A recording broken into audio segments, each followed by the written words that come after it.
Assalamualaikum warahmatullahi wabarakatuh. Okey, kami daripada kumpulan 6 akan membentangkan tajuk taklid. Okey, saya akan memperkenalkan ahli kumpulan saya. Yang pertama Siti Nur Najiana binti Muhyiddin. Seterusnya Laila Izzati binti Abdul Ghaffar dan saya sendiri Fifi Afifah binti Muhammad Liza. Okey, sekarang untuk bahagian pertama, pengenalan dan definisi akan diterangkan oleh saudari Siti Nur Najiana.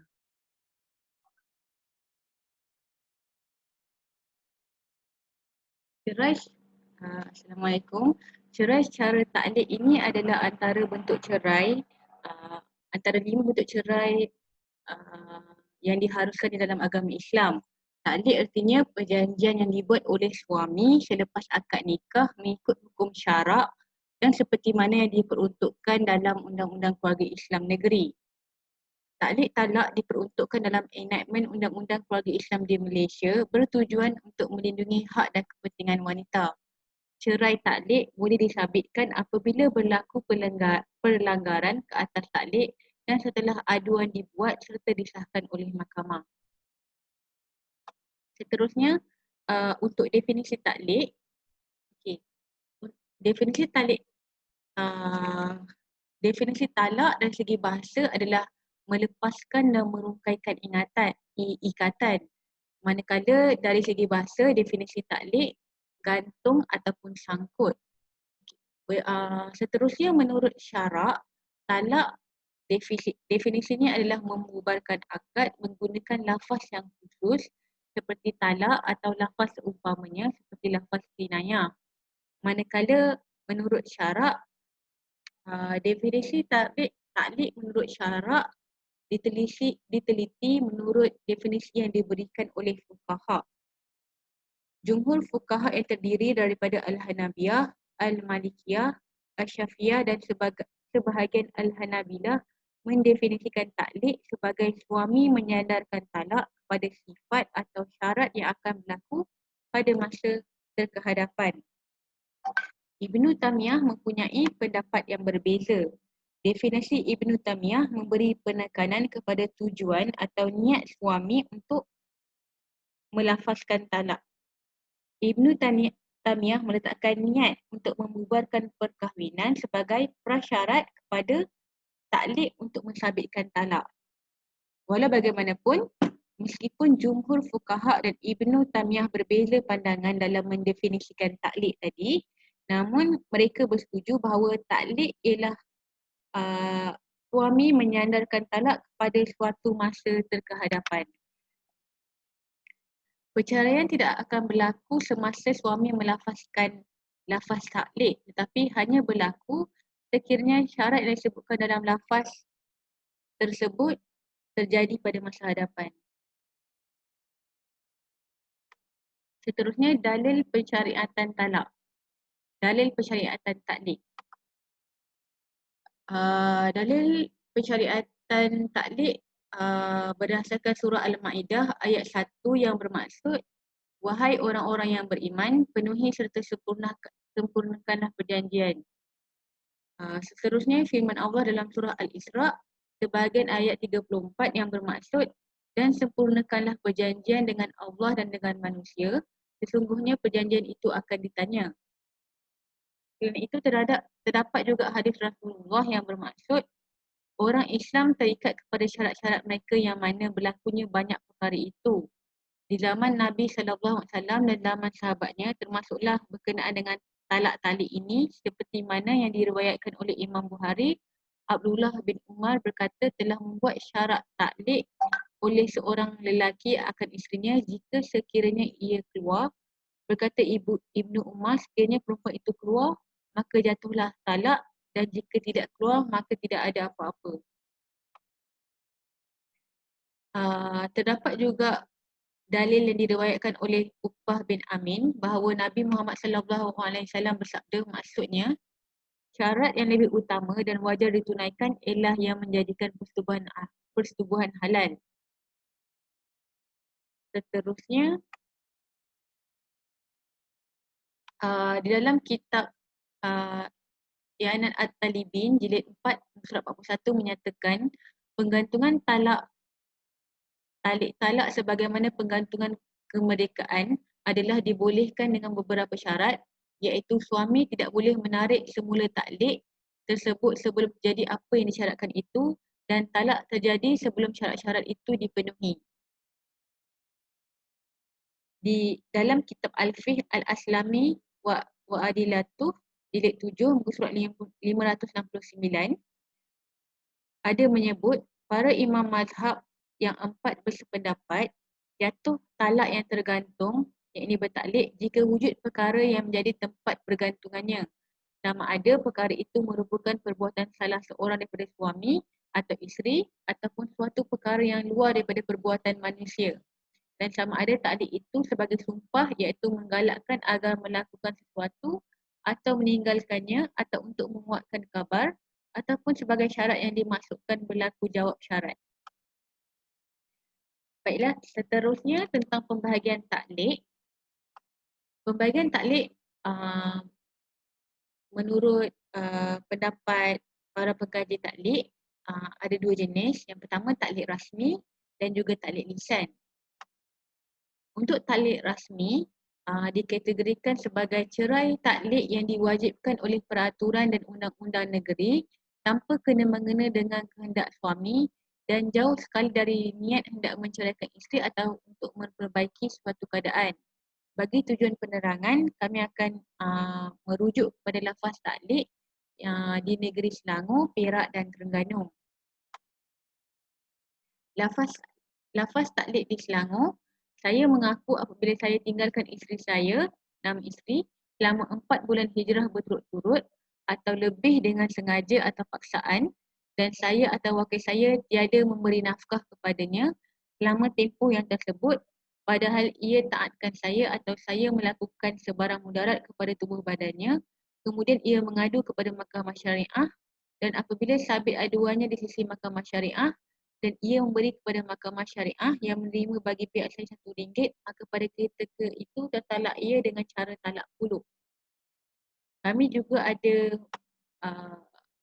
merujuk lafaz taklid di negeri Perak dan juga di negeri Terengganu. Untuk lafaz taklid yang berbeza mengikut negeri ini, dapat kita simpulkan bahawa ada negeri tidak mempraktiskan taklid seperti negeri Perlis, di mana pandangan muslimnya menjelaskan tidak perlu kepada taklid disebabkan selepas perkahwinan sepatutnya didoakan dengan kebahagiaan dan bukannya perceraian. Kebanyakan negeri memasukkan syarat jika suami meninggalkan isteri selama 4 bulan atau lebih dengan sengaja atau paksa, atau suami atau wakil suami tidak memberi nafkah kepada isteri selama tempoh itu padahal isteri masih taat kepada suami. Beberapa negeri lain meletakkan syarat meninggalkan isteri dalam tempoh berkenaan dan suami atau wakil suami tidak memberi nafkah kepada isteri padahal isteri masih taat kepada suami. Dua syarat ini dibezakan dengan perkataan dan atau. Kedah dan Pulau Pinang mensyaratkan tempoh yang lebih lama iaitu 6 bulan. Syarat talak taklid Terengganu berbeza dengan negeri lain di mana disyaratkan jika suami dan isteri tidak bersekeluruhan selama 4 bulan berterus-terusan, sama ada suami meninggalkan isteri atau isteri meninggalkan suami, sama ada dengan sukarela ataupun terpaksa. Perak pula meletakkan syarat jika berlaku perbalahan antara suami dan isteri, maka isteri boleh mengadu kepada hakim untuk mensabitkan talak taklid itu. Kebanyakan negeri meletakkan syarat jika suami menyakiti atau mendatangkan sebarang mudarat kepada tubuh badan isteri, maka isteri boleh mengadu kepada hakim untuk mensabitkan talak taklid itu. Seterusnya berkenaan dengan pembahagian taklid yang kedua iaitu taklid lisan. Taklid lisan adalah taklid talak yang dilafazkan sendiri oleh suami terhadap isteri dengan pilihannya kerana sesuatu sebab yang dia sendiri mengetahuinya dan dia merasakan amat memerlukannya, seperti untuk memperbaiki perangai isterinya atau suami memang hendak menceraikan isterinya. Contohnya, kalau awak keluar rumah maka jatuh talak. Berkenaan dengan taklid lisan, Mahkamah mengklasifikasikan pengucapan taklid berkenaan sebagai penceraian luar mahkamah seperti yang dinyatakan di bawah Seksyen 124 Enactment Undang-Undang Keluarga Islam Wilayah Persekutuan 1984. Jika seorang lelaki menceraikan isterinya dengan melafazkan talak dengan apa-apa bentuk di luar mahkamah dan tanpa kebenaran mahkamah, maka dia adalah melakukan suatu kesalahan dan hendaklah dihukum denda tidak melebihi RM1,000 atau penjara tidak melebihi 6 bulan atau kedua-duanya dan denda dan penjara itu. Pengucapan taklid lisan oleh suami dengan tujuan untuk memudaratkan isteri perlu ditangani dengan baik. Hal ini kerana kebanyakan taklid berkenaan diucapkan oleh suami bertujuan untuk mengongkong isteri serta menghalangnya dari menjalani kehidupan yang baik. Taklid lisan seperti suami menghalang isteri dari keluar rumah dan larangan suami terhadap isteri dari menziarahi rumah emaknya dianggap memudaratkan kehidupan isteri. Seterusnya kita akan saya akan menerangkan mengenai syarat taklid. Menurut buku Fiqh dan Perundungan Islam Terbitan Dewan Bahasa dan Pustaka, terdapat 2 syarat sah taklid. Iaitu yang pertama, bahawa syarat sah yang digantungkan talak ke atasnya mungkin berlaku dan mungkin tidak berlaku. Dan juga nombor 2, bahawa berlaku perkara yang digantungkan talak ke atasnya dan perempuan itu masih merupakan tempat jatuh talak yang ditaklidkan itu dengan perempuan itu berada dalam keadaan isteri pada hakikatnya. Penerangannya, syarat taklid yang pertama, suami hendaklah mempunyai keahlian menjatuhkan cerai dan dengan melafazkan kata-kata taklid. Yang kedua, nombor 2, belum berlaku. Hendaklah taklid ke atas perkara yang belum berlaku atas perkara yang mungkin berlaku. Yang ketiga, isteri hendaklah menjadi ahli cerai, yang ini masih menjadi isteri yang sah.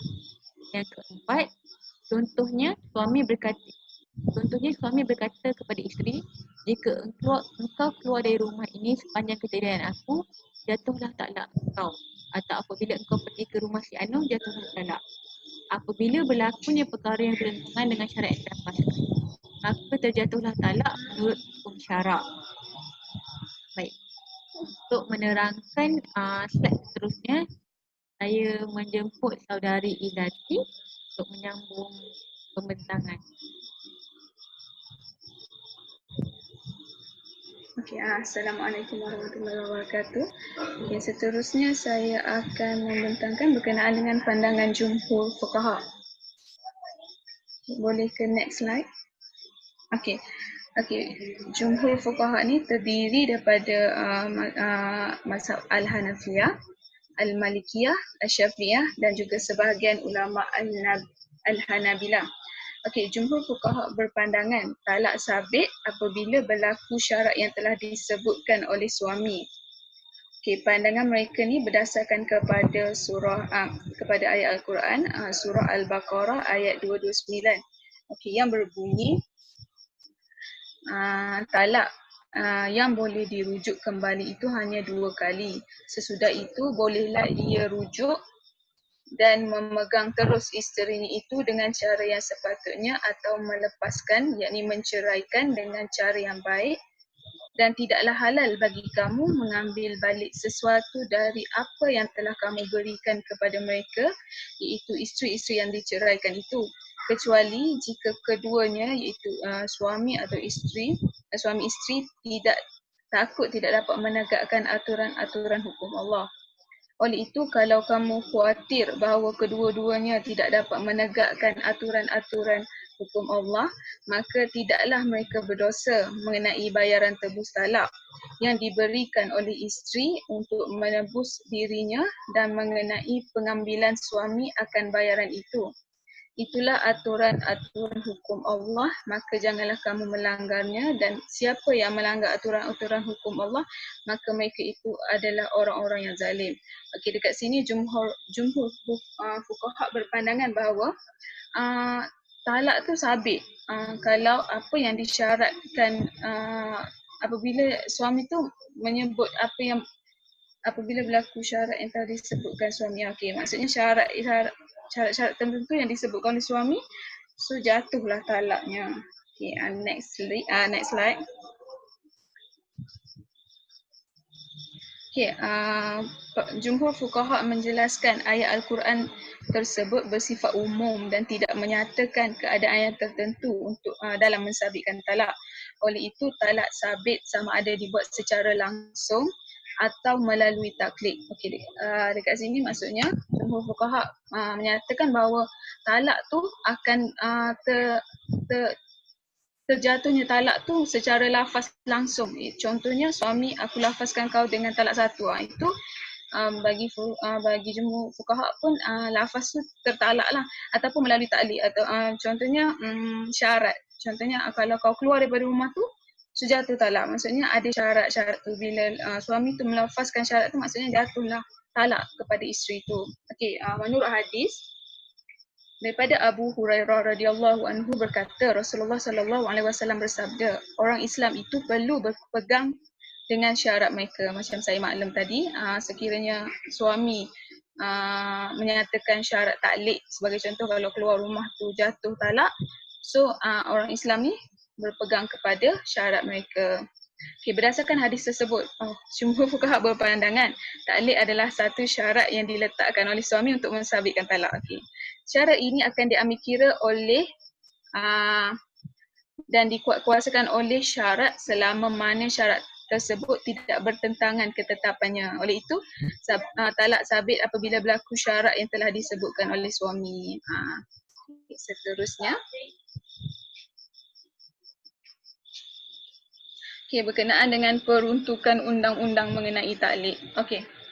So, kita refer kepada enactment Undang-Undang Keluarga Islam Negeri Selangor 2003, iaitu bahagian pembubaran perkahwinan. Okay, kita merujuk kepada Seksyen 50, iaitu perceraian di bawah taklid atau janji.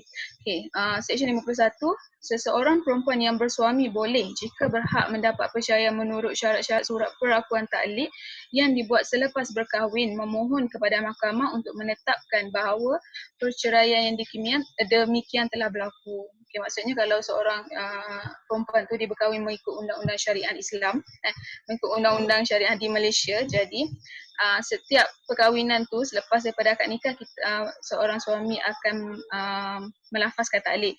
Jadi sekiranya suami tu melanggar taklid tu, maksudnya si isteri tu bolehlah ke mahkamah untuk memohon perceraian.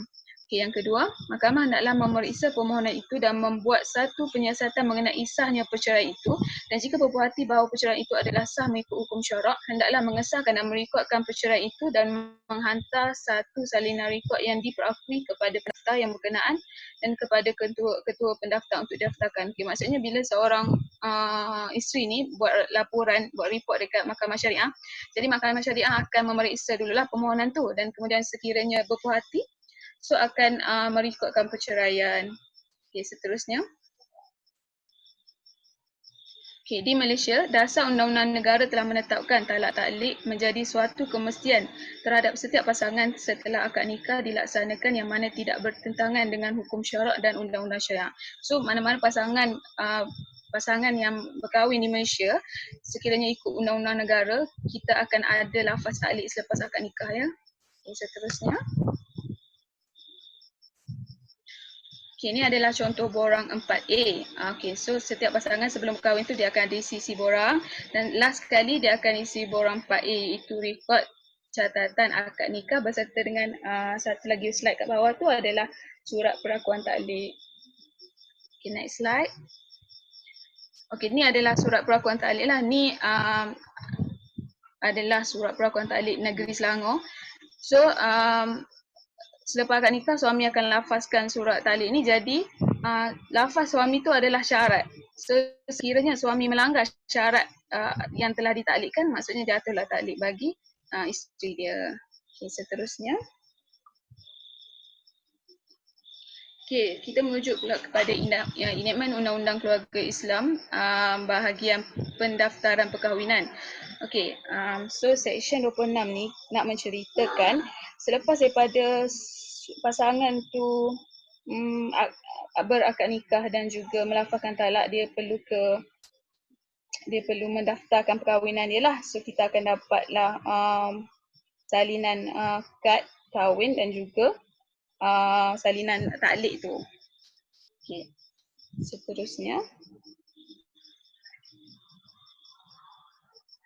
Seterusnya borang ni borang ini menyatakan apabila sabit salah satu taklik dalam borang ini, maka ia tertalak secara talak khulud yang berjurus kepada talak bain sughra, yakni tidak boleh dirujuk kembali melainkan dengan akad dan mas kahwin yang baru seperti mana tertakluk di dalam Seksyen 49 yang Undang-Undang Keluarga Islam Selangor. Maksudnya dekat sini, sekiranya seorang suami tu melanggar salah satu daripada syarat taklik yang telah dilafazkan tu, jadi perceraian tu telah talak tu telah berlaku dan ia adalah dimasukkan, dia maksudnya talak tu termasuk dalam kategori talak bain sughra, yang mana talak ini tak boleh rujuk kembali lah pasangan tu. So memerlukan akad dan mas kahwin yang baru, yang mana tertakluk pada Seksyen 49 tu, yang mana talak taklik ni dia bersama, dia macam sama lebih kurang dengan perceraian khulud, iaitu seorang suami tu dia tak boleh nak rujuk balik. Kalau nak rujuk dia kena kahwin dan ada mas kahwin yang baru. Okey, seterusnya prosedur bagi memohon cerai. Okey. Prosedur bagi memohon cerai. Okey, dekat sini saya ada seterusnya. Okey, saya ada lampirkan prosedur kes perceraian taklik. Okey, nampak tak? Okey. So macam biasa kalau nak buat permohonan cerai taklik ni kita guna saman. So seorang isteri tu dia akan pergi ke mahkamah untuk buat permohonan lah perceraian. So dia akan isi borang semua, bayar yuran pendaftaran. Lepas tu dia akan dapatkan nombor daftar cerai. Kemudian akan terima tarikh sebutan dalam tempoh 21 hari. So mahkamah akan serahkan, ini kalau individu tu, maksudnya kalau perempuan tu mohon secara individu tanpa peguam. So mahkamah yang akan serahkan saman tu kepada suami dia dan pada hari bicara, okey, serahan saman ni dalam tempoh 14 hari daripada tarikh daftar tu. So seterusnya suami isteri akan hadir bawa dokumen semua.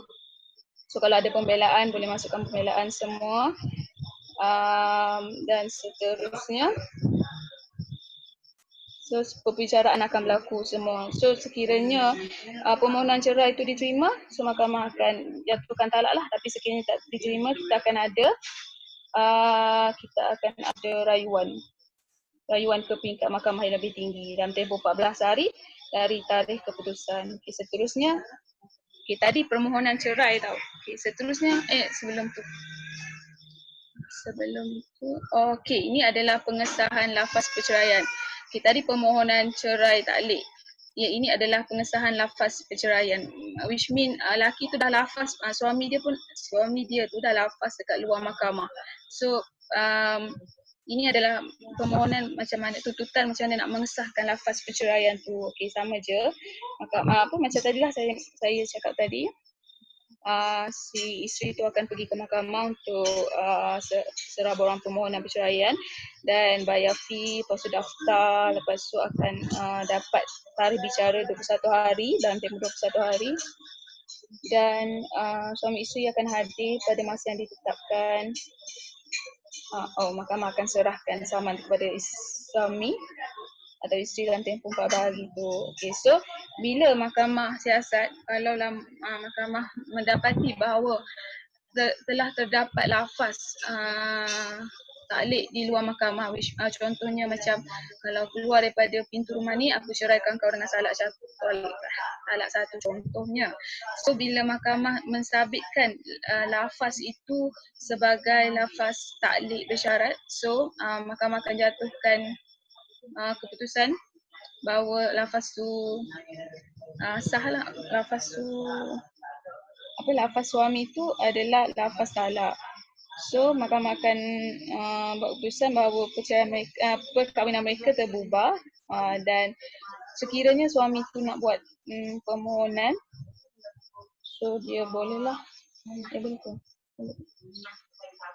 Okay, so bila dah boleh. Bila dah ada keputusan nanti isteri tu akan ke Jabatan Agama Islam untuk daftar cerai. Okay, seterusnya. Okay, ini adalah contoh saman dan nyata tuntutan. Okay,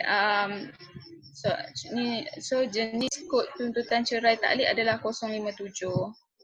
Ini kita akan guna saman dengan penjatuh tuntutan biasalah, itu borang MS2. Seterusnya, ini adalah contoh penyataan tuntutan. Okey, seterusnya. Okay, kalau penyataan tuntutan bawah tu sebelum tu. Kalau penyataan tuntutan bawah tu tanda tangan peguam syar'i plaintiff bagi yang melantik peguam. Tapi kalau yang tak lantik peguam, kita dekat situ akan ada tanda tangan plaintiff sahajalah. Itu sahaja dari saya. Saya akan serahkan next slide kepada Fifi. Okey, sekarang saya akan menjelaskan kes-kes berkaitan taklik yang telah diputuskan. Okey, kita tengok kes pertama. Kes pertama ini diputuskan oleh Mahkamah Rayuan Syariah Selangor. Okey, Fakaria binti Lokman lawan Johari binti Zakaria. Okey, fakta kes. Selepas berkahwin, selepas akad nikah, defendant suami Johari binti Zakaria. Okey, saya silap. Johari bin Zakaria. Okey, selepas berkahwin, defendant telah melafazkan taklik yang menyebut jika dia tidak memberi nafkah yang mencukupi kepada isterinya selama 4 bulan atau lebih, maka bolehlah isteri itu mengadu kepada hakim syarak. Kemudian jika aduannya telah disabitkan oleh hakim itu, maka gugurlah talak 1. Okey, jadi dalam tempoh beberapa tahun mereka berkahwin, suami ini telah mengabaikan tanggungjawab nafkahnya. Dia tidak memberi nafkah kepada isteri selama 4 bulan. Kemudian plaintiff pun dia telah membawa kes ini ke mahkamah dan menuntut cerai taklik. Okey, yang ini pertikaian yang berlaku semasa di mahkamah rendah. Defendant mengaku sememangnya dia tidak memberi nafkah, tetapi dia mempertikaikan bahawa dia tidak wajib memberi nafkah itu kerana isterinya telah keluar dari rumahnya dan menyambung pengajiannya di Amerika tanpa keizinannya. Jadi pada awalnya Mahkamah Syariah menolak permohonan isteri kerana mereka melihat ada satu perkara yang menyebab terhalangnya nafkah, iaitu nusyuz. Kemudian plaintiff ini memohon kepada Mahkamah Rayuan Syariah. Okey, tengok. Okey, next slide. Okey, kemudian kita tengok keputusan mahkamah. Okey, Mahkamah Rayuan memutuskan bahawa apa yang dilafaz oleh defendant di dalam takliknya adalah satu perjanjian yang jelas dan tanpa bersyarat. Kemudian kemudian masa suami itu melafazkan taklik itu, dia tidak menyebut apa-apa syarat yang mengatakan bahawa isteri itu hanya berhak mendapat nafkah jika dia tidak nusyuz. Okey. Mahkamah juga telah memutuskan bahawa plaintiff berhak mendapat cerai taklik itu disabitkan atas alasan yang pertamanya, defendant sendiri mengaku memang tidak memberi nafkah kepada plaintiff untuk masa lebih dari 4 bulan. Dan kemudiannya dalam kes ini juga defendant tidak pernah memohon perintah daripada mahkamah bahawa isterinya iaitu plaintiff telah nusyuz. Okey, untuk pengetahuan semula yang macam setakat pemahaman saya, mahkamah dia akan terima nusyuz yang diiktiraf oleh mahkamah. Maksudnya di sini, mahkamah ni dia tidak melihat kepada nusyuz yang daripada hukum syarak itu. Memanglah kalau daripada ikutkan hukum syarak, memang isteri itu sendiri nusyuz lah sebab dia tak dapat kebenaran suaminya. Dia pergi ke sambung belajar tu ke Amerika tanpa kebenaran suami. Tapi mahkamah tidak melihat kepada itu saja. Mahkamah akan melihat pada skop yang lebih besar, iaitu dia akan melihat sama adakah defendant itu ada buat apa-apa aduan kepada mahkamah ke, ataupun dia ada dia ada buat permohonan perintah nusyus ke? Okey, jadi dalam kes ini memang jelas memang jelas suami itu sendiri tidak pernah buat apa-apa permohonan perintah yang mengatakan isteri itu nusyus. Okey. Keterangan maaf. Okey. Sebabnya mahkamah melihat kalau jika suami itu betul-betul ingin isterinya balik tinggal dengannya, dia seharusnya berusaha supaya perkara itu dapat diselesaikan di luar atau di hadapan mahkamah. Jadi atas alasan ini disebabkan tak ada apa-apa permohonan daripada suami, mahkamah mengambil kira bahawa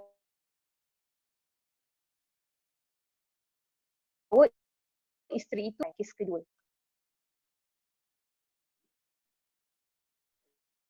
Slide seterusnya.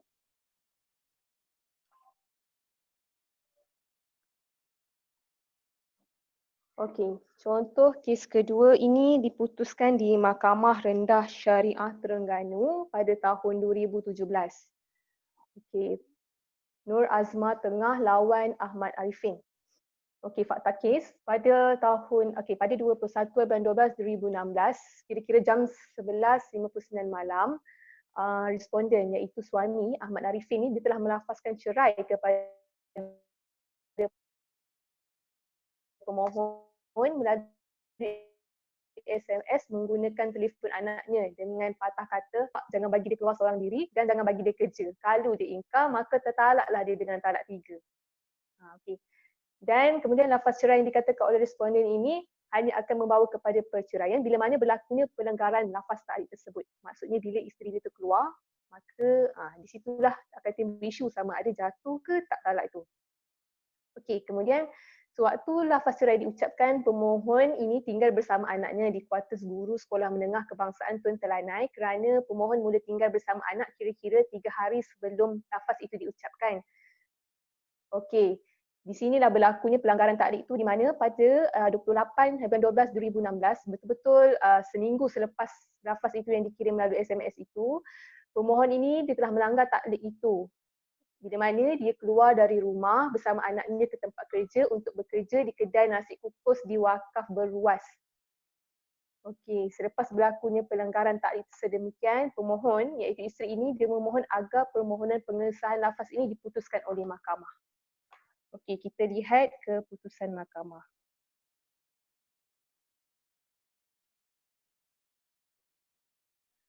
Okey.